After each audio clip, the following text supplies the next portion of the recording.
వేసవికాలమంతా ఒక చిన్న చీమ ఎండకాస్తున్న పచ్చని పచ్చిక బయలులో చాలా కష్టపడింది.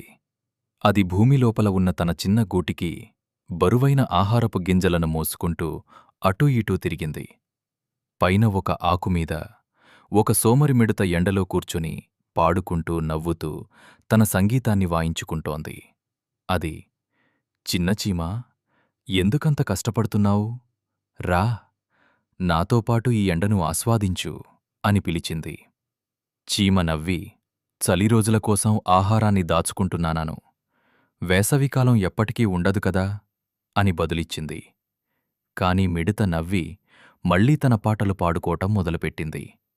రోజులు గడుస్తున్నా చీమ కష్టపడింది, మిడత ఆడుకుంది.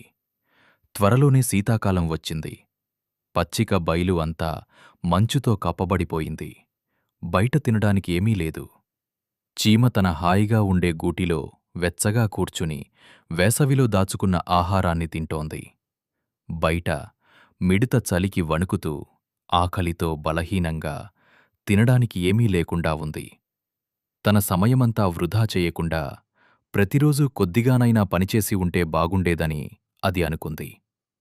నీతి: జీవితాన్ని ఆస్వాదించండి, కాని భవిష్యత్తు కోసం సిద్ధపడటం మర్చిపోవద్దు. ఈ కథ మీకు నచ్చినట్లయితే మరిన్ని కథల కోసం కథా అరణ్యను లైక్ చేయండి, షేర్ చేయండి మరియు సబ్స్క్రైబ్ చేసుకోండి.